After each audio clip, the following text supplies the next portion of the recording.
ነገሩ ሁሉ ድራማ የሚመስል ነው። የአሜሪካው ፕሬዝዳንት ዶናልድ ትራምፕ አስተዳደር የኢራን አብዮታዊ ጦር አዛዦችን መልእክት ልኮባቸው እንዴት እንዳገኛቸው፣ እንዴት ለመደራደር እንዳሰበና እንደጣረ የሚገልጸው አስገራሚው ዘገባ አሁን በመላው ዓለም እየተነበበ ይገኛል። በድርድሩ ወቅት የኢራን አብዮታዊ ጦር አዛዦችን ካላገኘን ብለው ትራምፕ ኃላፊነት የሰጧቸው ሰዎች ጀነራሎቹን ለማግኘት የሞከሯቸው ሙከራዎች አገናኞቹ እነማን እንደነበሩ፣ በሚስጥር እንዴት ውይይቱ ይደረግ እንደነበር አክሲዮስ ተአምረኛ ነው የተባለውን ጉዳይ ዘርዘር አድርጎ አውጥቶታል። ጉዳዩን በስፋት እንቃኘዋለን። የአሜሪካው ፕሬዝዳንት ዶናልድ ትራምፕ ግን የተኩስ አቁም ስምምነቱ ጊዜው ከተጠናቀቀ በኋላ ኢራን ነጩን ሰንደቅ ታውለብልብ እያሉ ይገኛሉ።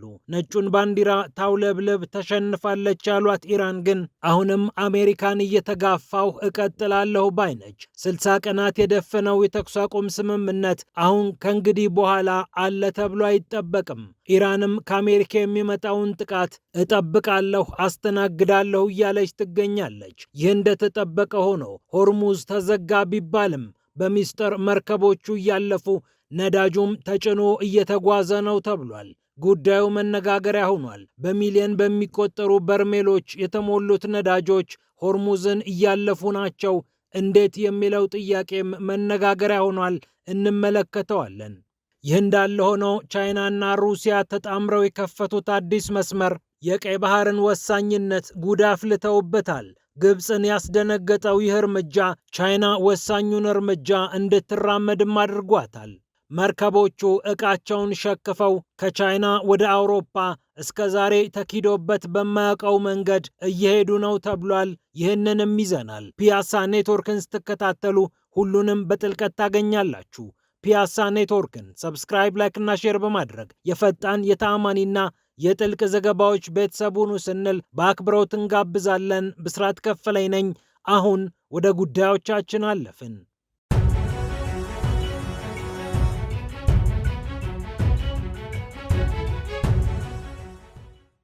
ነገሩ ሁሉ ፊልም ይመስላል። የአሜሪካው ፕሬዝዳንት ዶናልድ ትራምፕ የ60 ቀናቱ የተኩስ አቁም ስምምነት ተጠናቆ ኢራን ነጩን ባንዲራ ታውለብልብ ተሸንፋለች ቢሉም በግንቦት ወር ልከውት የነበረው መልእክት ግን ከዚህ ፍጹም የተቃረነ ነው። የኢራን አብዮታዊ ጦር አዛዦችን በቀጥታ እናገኛቸው ያሉት ትራምፕ በባለስልጣኖቻቸው አማካኝነት ጀነራሎቹን ለማግኘት ያደረጉት ጥረትና የአደራዳሪዎቹ ሚና በአክሲዮስ በስፋት ተዘግቧል። የአሜሪካው ፕሬዝዳንት ዶናልድ ትራምፕ ግን ኢራንንና ኦማንን እያስጠነቀቁ ይገኛሉ። 60 ቀን የደፈነው የተኩስ አቁም ስምምነት ከእንግዲህ በሁለቱ ሀገራት ዘንድ ተፈጻሚ የሚሆንበት አግባብ አይኖርም። እናም አሜሪካ ኢራንን ልታጠቃ ትችላለች በሚል ኢራን ዝግጅቷን አጠናክራ እንደቀጠለች ግልጽ አድርጋለች። የኢራን አብዮታዊ ጦር አዛዥ የሆኑት ብርጋዴር ጀነራል ያዶላህ ጀቫኒ አሁን የመከላከል ብቻ ሳይሆን የማጥቃት አቋም ላይ እንገኛለን ሲሉ አትተዋል። ታዲያ ከወራት በፊት የኢራን ጦር አዛዦች ከአሜሪካ ጋር በድብቅ የመከሯቸው ምክሮች መነጋገሪያ መሆናቸው አልቀረም። አክሲዮስ ይህንን አስገራሚ ታሪክ ዘግቦታል። በወርሃ ግንቦት አጋማሽ የአሜሪካው ፕሬዝዳንት ዶናልድ ትራምፕ ለተደራዳሪዎቻቸው አንድ ነገር ይነግሯቸዋል። አሜሪካና ኢራን እየተነጋገሩ ባሉበት ጊዜ ከኢራን መልእክቱ ፈጥኖ እየመጣ አይደለም። እናም በፍጥነት መልእክቱ ይደርሰን ዘንድ በተዘዋዋሪ በሌሎች አደራዳሪዎች አማካኝነት ከምንነጋገር ለምን በቀጥታ ሰዎቹን አናገኛቸውም የሚል ሐሳብ ትራምፕ ያቀርባሉ። ይህንንም እንዲያስፈጽሙላቸው የሀገሪቱ የብሔራዊ ደህንነት መስሪያ ቤቶችን የሚመራው የብሔራዊ ደህንነት ተቋም ዳይሬክተርን ቱልሲ ጋባርድን ትዕዛዝ ይሰጧቸዋል። ቱልሲ ጋባርድም ወደ አንድ ሰው መደወል ነበረባቸው። ነቺርቫን ባርዛኒ ይባላሉ። በኢራቅ የኩርዲስታን ክልል ፕሬዝዳንት ናቸው።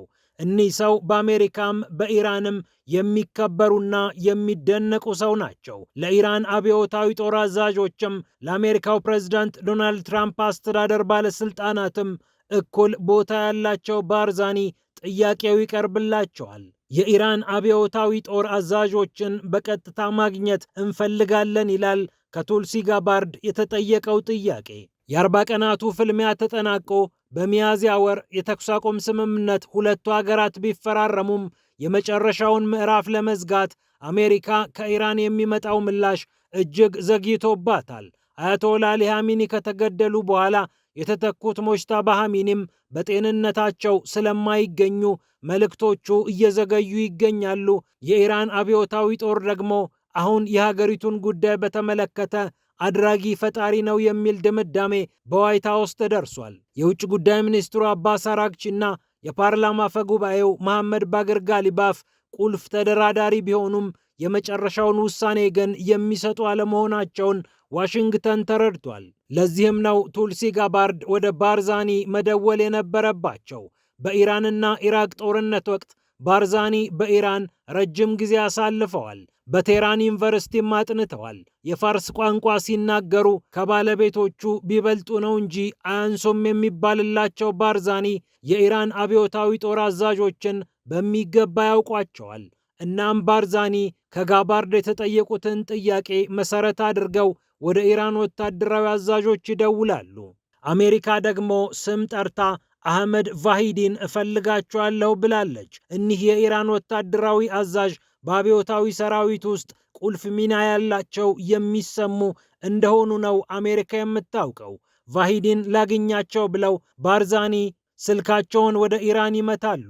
ጥያቄው የደረሳቸው ጀነራል ቫሂዲም መልሳቸውን እሽታ ካደረጉት በኋላ አንድ ሰው ወደ ኢርቢል ይልኩላቸዋል። ኢርቢል የኩርዲስታን ዋና መቀመጫ ናት። ታዲያ ወደ ኢርቢል የሄደው ሰው ከጀነራል ቫሂዲ ጋር የሚነጋገሩበትን ስልክ ይዞ ነበር የተጓዘው። ይህ ምስጢራዊነቱ የተጠበቀለት ስልክ በሰውየው ከተያዘ በኋላ ቫሂዲና ባርዛኒ በቀጥታ ይነጋገራሉ። ከዋይት ሃውስ መልእክት ተልኳል። የሀገሪቱን ቁልፍ የደህንነት ባለስልጣን አናግሬያለሁ።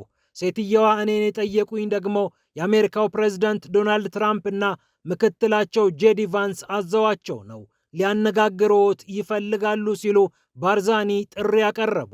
ቫሂዲም እየተካሄደ ባለው ድርድር የእርሳቸው ሚና እንዳለበት ከገለጹ በኋላ ንግግሩ በእኛ በኩል እንዲቀጥል እንፈልጋለን፣ ችግሩ በንግግር መፈታት አለበት ሲሉ ያረጋግጣሉ።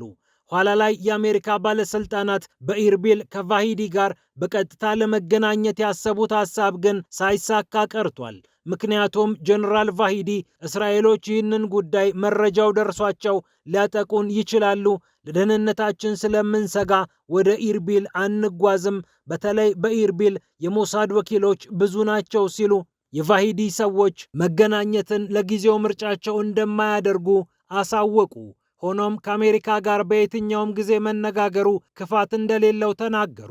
በፓኪስታንና በኳታር አደራዳሪነት ሲካሄዱ የነበሩ የመልእክት ልውውጦች ብዙም ፈቅ ባለማለታቸው ነው የአሜሪካው ፕሬዝዳንት ዶናልድ ትራምፕ ኢራኖቹን በቀጥታ ማነጋገር የፈለጉት። ከቫሂዲ ንግግር በኋላ ትራምፕ ምክረ ሐሳባቸውን አሻሽለው ወደ ኢራን ተጨማሪ መልእክቶችን እንደላኩ ነው የተነገረው። ሆኖም እነዚህ ከመጋረጃው ጀርባ የተደረጉ ምክክሮችና ሚስጥራዊ ውይይቶች የሰላሙን ነገር መሬት ላይ ጠብ እንዲል አላደረጉትም። ይህ እንደተጠበቀ ሆኖ ሆርሙዝ ተዘግቷል ቢባልም አሁንም በሚሊዮን የሚቆጠሩ በርሜሎች ነዳጅ ተሞልተው እያለፉ ነው ተብሏል።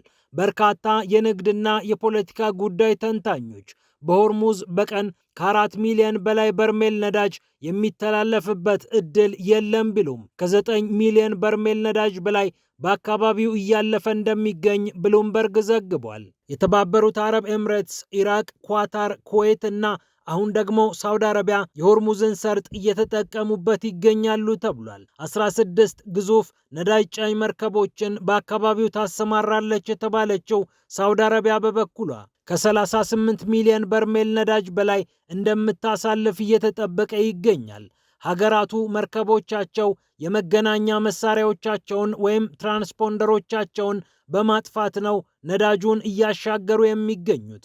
ይህ ደግሞ የነዳጅ ዋጋ ከ80 እስከ 90 ዶላር ድረስ እንዲቆይ አድርጎታል ተብሏል። እስከ 120 ዶላር ድረስ ተሸጦ የነበረው ነዳጅ በሆርሙዝ ቀውስ ምክንያት ብዙ ፈተና ገጥሞታል። ሀገራቱ አሁን መገናኛዎቻቸውን እያጠፉ ነዳጃቸውን እያሳለፉ ይገኛሉ ተብሏል።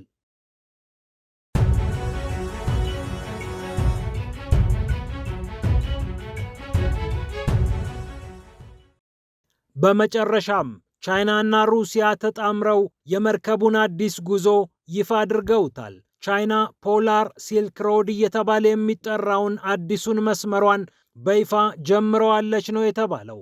ስዊዝ ካናል በዚህ ምክንያት የነዳጅና የመርከብ ፍሰቱ ሊቀንስበት እንደሚችል እየተጠበቀ ይገኛል። ቻይና ኒንግቦ ከተባለው ምስራቃዊ ክፍሏ ያስነሳችው መርከብ ዱባይ ታወር የሚል መጠሪያ አለው። ከቀናት በፊት ነው ጉዞውን ኒንግቦ ከተባለችው የወደብ ከተማ መርከቡ የጀመረው። በኒውክሌር ኃይል የሚሰሩ ግዙፍ መርከቦች በረዶውን እየሰነጣጠቁ እየተጓዙ ይገኛሉ። ሰሜናዊ ባህር እየተባለ የሚጠራው የአርክቲክ ክፍል በሩሲያና በቻይና አማካኝነት አሁን በሚገባ ተደፍሯል። በረዶ ሰንጣቂዎቹ የሩሲያ መርከቦቹን ሲያጸዱ ቆይተዋል። በአየር ንብረት ለውጥ ምክንያት በረዶ እየቀለጠ ጥሩ መተላለፊያ እየፈጠረ ይገኛል። በስዊዝ ካናል አልፎ አውሮፓ የሚገባው መተላለፊያ በትንሹ ከቻይና አውሮፓ ለመነሳት 40 ቀናትን ይፈልግ ነበር። ይህኛው አዲስ መስመር ግን 15 ቀናት ይበቀዋል ነው የተባለው። የጉዞውን መጠን በግማሽ ይቀንሳል የተባለው አዲሱ የንግድ መስመር ከቻይና በሩሲያ አድርጎ ብሪታንያን አካሎ ጀርመንንና ፖላንድን የሚነካ ነው ተብሏል። ሆርሙዝና ቀይ ባህር በጸጥታ ጉዳይ እየተናጡ ባሉበት በዚህ ሰዓት ሩሲያ ወሳኝ ሚናዋን እየተወጣች፣ ቻይናም አዲሱን የንግድ መስመር አሃዱ ብላ ዓለም አቀፍ የንግድና የጂኦፖለቲካ ጥምረታቸውን ከፍ አድርገው ቀጥለውታል። ፒያሳ ኔትወርክን ስትከታተሉ ስለቆያችሁ ክብረት ይስጥልን ብለናል። ፒያሳ ኔትወርክን ሰብስክራይብ፣ ላይክ እና ሼር በማድረግ የፈጣን የተአማኒና የጥልቅ ዘገባዎች ቤተሰቡን ስንል በአክብሮት እንጋብዛለን። ብስራት ከፈለ ነበርኩ። ሰላም ለዓለማችን።